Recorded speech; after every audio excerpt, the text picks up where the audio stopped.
আক্রমণে Sweden top D এর সামনে, পেনাল্টির সামনে, ওখানে ছোট করে স্কয়ার প্লেসিং শট, কিন্তু গোলরক্ষক ওখানে পাঞ্চ করেছেন। তারপরে আবারও রিগেন করেছে সুইডেনের প্লেয়াররা, ক্রস ইন, হেড হলো, আবারও আংশিক ক্লিয়ার হচ্ছে। বড় একটা চাপ এই মুহূর্তে সুইডেনের, রাইটিং প্রান্ত ধরে তারা খেলছেন, ব্যাকপাস করেছেন। অল ডিফেন্স এই মুহূর্তে অরেঞ্জরা, অর্থাৎ নেদারল্যান্ডসের খেলোয়াড় বিন্দু। অ্যাটাকিং থার্ড থেকে আক্রমণ, টপ ডি এর সামনে বল দখলের লড়াই, পরিমরি করে রেফারি ক্যারিয়ান বলছেন, ওখানে রিগেন করেছে ডিপ ডিফেন্ডার নেদারল্যান্ডসের।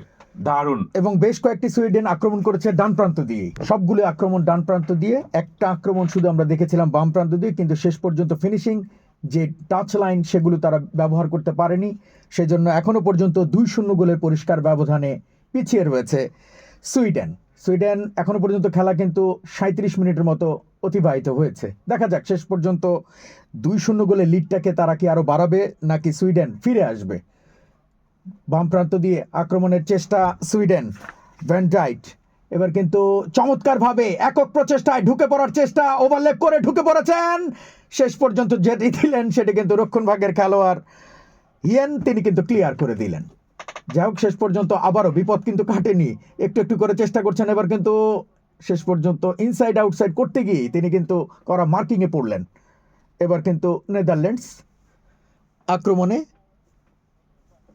সেটা কিন্তু চমৎকার চেস্ট রিসিভ এখনো পর্যন্ত নেদারল্যান্ডস জটলা করে যেভাবে হোক নিজেদের মধ্যে একটা বোঝাপড়া করে তারা কিন্তু চেষ্টা করছেন যেভাবে হোক এই 2-0 লিডটাকে কিভাবে 3-0 করা যায়। চমৎকারভাবে ওভারল্যাপ করে গেকপো এবার কিন্তু পারিয়েছেন গোলরক্ষক সরাসরি তার গ্লাভসে, বিশ্বস্ত গ্লাভসে, তার হাতেই বল।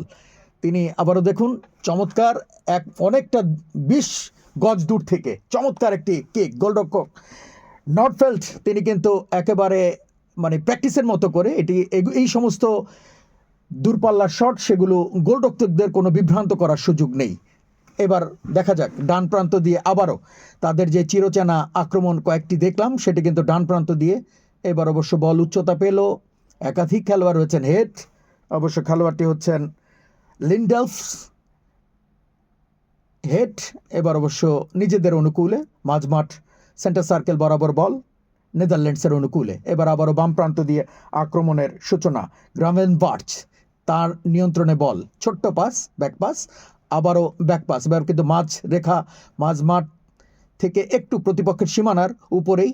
এবার কিন্তু আক্রমণে আবারও নেদারল্যান্ডস, দেখা যাক ঢুকে পড়ার চেষ্টা, একাই রয়েছেন সতীর্থ, স্কোয়ার পাস। এবার কিন্তু আক্রমণে আবারও নেদারল্যান্ডস বাম প্রান্ত দিয়ে এখনো করা মার্কিং রেখেছেন, ঢুকে পড়েছেন, চমৎকার চিপ হেড, মাথা ছোঁয়াতে পারলে কিন্তু আক্রমণটা চমৎকার হতো।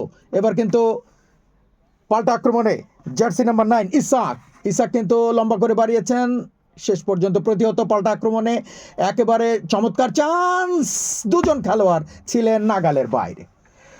গোলকিক আবারও সুইডেনের অনুকূলে। খেলার ফলাফল ব্রবির দেয়া 2টি গোল প্রথমার্ধে 5 মিনিট 17 মিনিট, এই 2টি গোলে এখনো পর্যন্ত পরিষ্কার 2-0 গিয়ে, এবং কড়াভাবে তাকে ট্যাকেল করা হলো জার্সি নাম্বার 18 আয়ারি। এবং দেখুন একক প্রচেষ্টায় তিনি কিন্তু চমৎকারভাবে থ্রুটা বাড়িয়েছিলেন এবং দুজন খেলোয়াড় ছিলেন কিন্তু কিছুটা নাগালের বাইরে।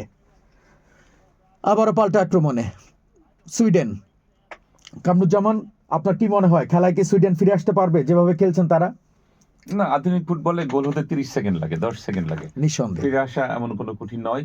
বলতে না বলতে আক্রমণ এই মুহূর্তে সুইডেনের মধ্যমাঠে খেলছে তারা, এবং স্কয়ার সেন্টার সার্কেল পিক অফের সেই জায়গা থেকে পুরোপুরি